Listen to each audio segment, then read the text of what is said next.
कंगना रनावत जो कि निरंतर लगातार सिखां दे खिलाफ जहर उगल रही है, एक नफरत का कारखाना फैक्ट्री बन चुकी आ, उस दे खिलाफ अज दिल्ली सिख गुरुद्वारा मैनेजमेंट कमेटी ने देश के राष्ट्रपति जी को भी लिख के बेनती की कि कंगना रनावत तो जो पद्म श्री का अवार्ड नूं दिता गया है वह विड्रॉ किया जाए। दिल्ली सिख गुरुद्वारा मैनेजमेंट कमेटी का डेलीगेशन कल महाराष्ट्र के गृह मंत्री को मिलूगा, उत्थों के खार पुलिस स्टेशन के अंदर और सेंटा क्रूज उत्थों के DCP और SHO को फिजिकली मिलकर कंप्लेंट और मुकदमा दर्ज कराएगा और ये यकीनी बनाएगा इस बार कि कंगना रनावत को जमानत मिले और इसनूं जेल जाना पवे जो बार बार इस सिखां के खिलाफ गंद और जहर उगल रही है। मैं बेनती करना चाहना है कंगना रनावत के फॉलोअर्स को भी, जो कंगना रनावत बार बार अपना हिंदुत्व का कार्ड खेडती पई है, मैं उन्होंने याद करना चाहना है मूवियां पैसे कमाने वास्ते इन्हें मुसलमान ना भी काम किया है, इन्हें हिंदू ना भी काम किया है। कंगना रनावत जो कि निरंतर लगातार सिखां के खिलाफ जहर उगल रही है, एक नफरत का कारखाना फैक्ट्री बन चुकी आ, उस दे खिलाफ अज दिल्ली सिख गुरुद्वारा मैनेजमेंट कमेटी ने देश के राष्ट्रपति जी को भी लिख के बेनती की कि कंगना रनावत तो जो पद्म श्री का अवार्ड नूं दिता गया है वह विड्रॉ किया जाए। दिल्ली सिख गुरुद्वारा मैनेजमेंट कमेटी का डेलीगेशन कल महाराष्ट्र के गृह मंत्री को मिलूगा, उत्थों के खार पुलिस स्टेशन के अंदर और सेंटा क्रूज उत्थों के DCP और SHO को फिजिकली मिलकर कंप्लेंट और मुकदमा दर्ज कराएगा और ये यकीनी बनाएगा इस बार कि कंगना रनावत को जमानत मिले और इसनूं जेल जाना पवे जो बार बार इस सिखां के खिलाफ गंद और जहर उगल रही है। मैं बेनती करना चाहना है कंगना रनावत के फॉलोअर्स को भी, जो कंगना रनावत बार बार अपना हिंदुत्व का कार्ड खेडती पई है, मैं उन्होंने याद करना चाहना है मूवियां पैसे कमाने वास्ते इन्हें मुसलमान ना भी काम किया है, इन्हें हिंदू ना भी काम किया है। कंगना रनावत जो कि निरंतर लगातार सिखां के खिलाफ जहर उगल रही है, एक नफरत का कारखाना फैक्ट्री बन चुकी आ, उस दे खिलाफ अज दिल्ली सिख गुरुद्वारा मैनेजमेंट कमेटी ने देश के राष्ट्रपति जी को भी लिख के बेनती की कि कंगना रनावत तो जो पद्म श्री का अवार्ड नूं दिता गया है वह विड्रॉ किया जाए। दिल्ली सिख गुरुद्वारा मैनेजमेंट कमेटी का डेलीगेशन कल महाराष्ट्र के गृह मंत्री को मिलूगा, उत्थों के खार पुलिस स्टेशन के अंदर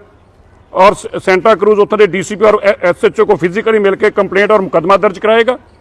और ये यकीनी बनाएगा इस बार कि कंगना रनावत को जमानत मिले और इसनूं जेल जाना पवे जो बार बार इस सिखां के खिलाफ गंद और जहर उगल रही है। मैं बेनती करना चाहना है कंगना रनावत के फॉलोअर्स को भी, जो कंगना रनावत बार बार अपना हिंदुत्व का कार्ड खेडती पई है, मैं उन्होंने याद करना चाहना है मूवियां पैसे कमाने वास्ते इन्हें मुसलमान ना भी काम किया है, इन्हें हिंदू ना भी काम किया है। कंगना रनावत जो कि निरंतर लगातार सिखां के खिलाफ जहर उगल रही है, एक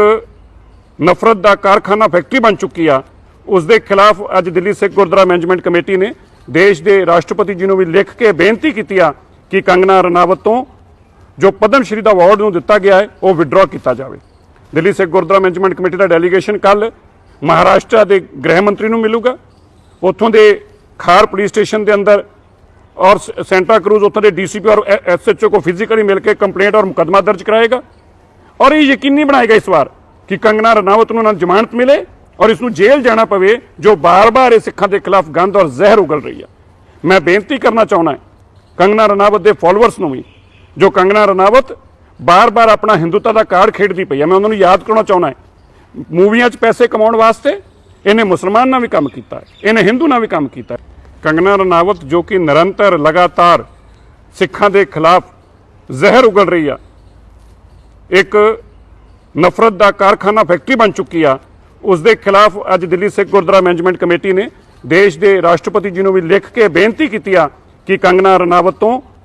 जो पद्म श्री का अवार्ड नूं दिता गया है वह विड्रॉ किया जाए। दिल्ली सिख गुरुद्वारा मैनेजमेंट कमेटी का डेलीगेशन कल महाराष्ट्र के गृह मंत्री को मिलूगा, उत्थों के खार पुलिस स्टेशन के अंदर और सेंटा क्रूज उत्थों के DCP और SHO को फिजिकली मिलकर कंप्लेंट और मुकदमा दर्ज कराएगा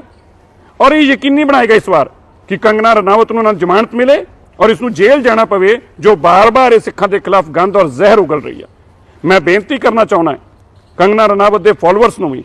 जो कंगना रनावत बार बार अपना हिंदुत्व का कार्ड खेडती पई है, मैं उन्होंने याद करना चाहना है मूवियां पैसे कमाने वास्ते इन्हें मुसलमान ना भी काम किया है, इन्हें हिंदू ना भी काम किया है। कंगना रनावत जो कि निरंतर लगातार सिखां के खिलाफ जहर उगल रही है, एक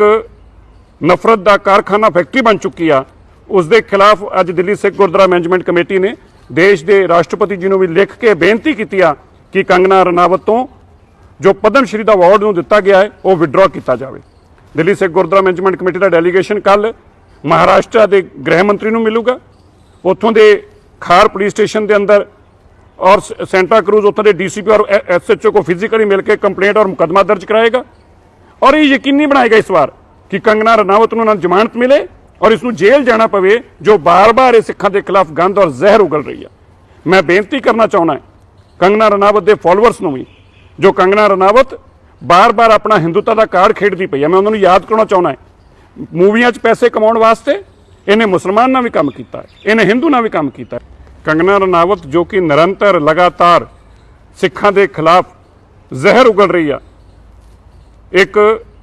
नफरत का कारखाना फैक्ट्री बन चुकी आ, उसके खिलाफ अज दिल्ली सिख गुरद्वारा मैनेजमेंट कमेटी ने देश के राष्ट्रपति जी ने भी लिख के बेनती की कि कंगना रनावत तो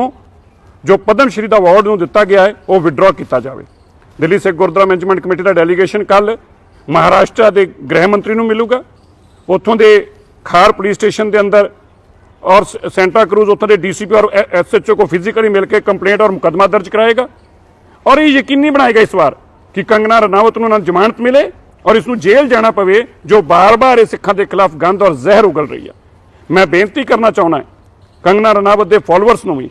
जो कंगना रनावत बार बार अपना हिंदुत्व का कार्ड खेडती पई है, मैं उन्होंने याद करना चाहना है मूवियां पैसे कमाने वास्ते इन्हें मुसलमान ना भी काम किया, इन्हें हिंदू ना भी काम किया। कंगना रनावत जो कि निरंतर लगातार सिखों के खिलाफ जहर उगल रही है, एक नफरत का कारखाना फैक्ट्री बन चुकी आ, उसके खिलाफ अज दिल्ली सिख गुरद्वारा मैनेजमेंट कमेटी ने देश के राष्ट्रपति जी ने भी लिख के बेनती की कि कंगना रनावत तो जो पद्म श्री का अवार्ड में दिता गया है वह विड्रॉ किया जाए।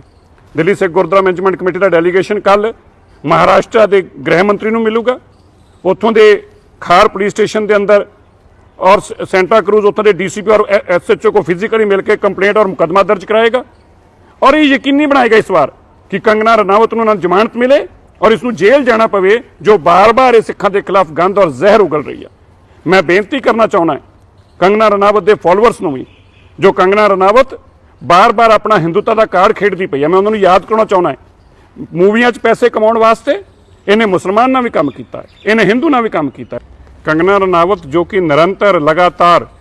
सिखों के खिलाफ जहर उगल रही है, एक नफरत का कारखाना फैक्ट्री बन चुकी आ, उसके खिलाफ अज दिल्ली सिख गुरद्वारा मैनेजमेंट कमेटी ने देश के राष्ट्रपति जी ने भी लिख के बेनती की कि कंगना रनावत तो जो पद्म श्री का अवार्ड में दिता गया है वह विड्रॉ किया जाए। दिल्ली सिख गुरद्वारा मैनेजमेंट कमेटी का डेलीगेशन कल महाराष्ट्र के गृह मंत्री को मिलूगा। उत्थों के खार पुलिस स्टेशन के अंदर और सेंटा क्रूज उत्तर के डीसीपी और एसएचओ को फिजिकली मिलकर कंप्लेंट और मुकदमा दर्ज कराएगा और ये यकीनी बनाएगा इस बार कि कंगना रनावत को जमानत मिले और इसमें जेल जाना पवे जो बार बार इस सिखों के खिलाफ गंद और जहर उगल रही है। मैं बेनती करना चाहना है कंगना रनावत के फॉलोअर्स को भी, जो कंगना रनावत बार बार अपना हिंदुत्व का कार्ड खेडती पई है, मैं उन्होंने याद करना चाहना है मूवियां पैसे कमाने वास्ते इन्हें मुसलमान ना भी काम किया, इन्हें हिंदू ना भी काम किया। कंगना रनावत जो कि निरंतर लगातार सिखों के खिलाफ जहर उगल रही है, एक नफरत का कारखाना फैक्ट्री बन चुकी आ, उसके खिलाफ अज दिल्ली सिख गुरद्वारा मैनेजमेंट कमेटी ने देश के राष्ट्रपति जी ने भी लिख के बेनती की कि कंगना रनावत तो जो पद्म श्री का अवार्ड में दिता गया है वह विड्रॉ किया जाए। दिल्ली सिख गुरद्वारा मैनेजमेंट कमेटी का डेलीगेशन कल महाराष्ट्र के गृह मंत्री को मिलूगा। उत्थों के खार पुलिस स्टेशन के अंदर और सेंटा क्रूज उत्तर के डीसीपी और एसएचओ को फिजिकली मिलकर कंप्लेंट और मुकदमा दर्ज कराएगा और ये यकीनी बनाएगा इस बार कि कंगना रनावत को जमानत मिले और इसमें जेल जाना पवे जो बार बार इस सिखों के खिलाफ गंद और जहर उगल रही है। मैं बेनती करना चाहना है कंगना रनावत के फॉलोअर्स को भी, जो कंगना रनावत बार बार अपना हिंदुत्व का कार्ड खेडती पई है, मैं उन्होंने याद करना चाहना है मूवियां पैसे कमाने वास्ते इन्हें मुसलमान ना भी काम किया, इन्हें हिंदू ना भी काम किया। कंगना रनावत जो कि निरंतर लगातार सिखों के खिलाफ जहर उगल रही है, एक नफरत का कारखाना फैक्ट्री बन चुकी आ, उसके खिलाफ अज दिल्ली सिख गुरद्वारा मैनेजमेंट कमेटी ने ਦੇਸ਼ ਦੇ ਰਾਸ਼ਟਰਪਤੀ ਜੀ ਨੂੰ ਵੀ ਲਿਖ ਕੇ ਬੇਨਤੀ ਕੀਤੀ ਆ ਕਿ ਕੰਗਨਾ ਰਣਾਵਤ ਤੋਂ ਜੋ ਪਦਮ ਸ਼੍ਰੀ ਦਾ ਅਵਾਰਡ ਨੂੰ ਦਿੱਤਾ ਗਿਆ ਹੈ ਉਹ ਵਿਡਰਾ ਕੀਤਾ ਜਾਵੇ। ਦਿੱਲੀ ਸਿੱਖ ਗੁਰਦੁਆਰਾ ਮੈਨੇਜਮੈਂਟ ਕਮੇਟੀ ਦਾ ਡੈਲੀਗੇਸ਼ਨ ਕੱਲ ਮਹਾਰਾਸ਼ਟਰ ਦੇ ਗ੍ਰਹਿ ਮੰਤਰੀ ਨੂੰ ਮਿਲੂਗਾ। ਉੱਥੋਂ ਦੇ ਖਾਰ ਪੁਲਿਸ ਸਟੇਸ਼ਨ ਦੇ ਅੰਦਰ और सेंटा क्रूज उत्तर के DCP और SHO को फिजिकली मिलकर कंप्लेंट और मुकदमा दर्ज कराएगा और ये यकीनी बनाएगा इस बार कि कंगना रनावत को जमानत मिले और इसमें जेल जाना पवे जो बार बार इस सिखों के खिलाफ गंद और जहर उगल रही है। मैं बेनती करना चाहना है कंगना रनावत के फॉलोअर्स को भी, जो कंगना रनावत बार बार अपना हिंदुत्व का कार्ड खेडती पई है, मैं उन्होंने याद करना चाहना है मूवियां पैसे कमाने वास्ते इन्हें मुसलमान ना भी काम किया, इन्हें हिंदू ना भी काम किया।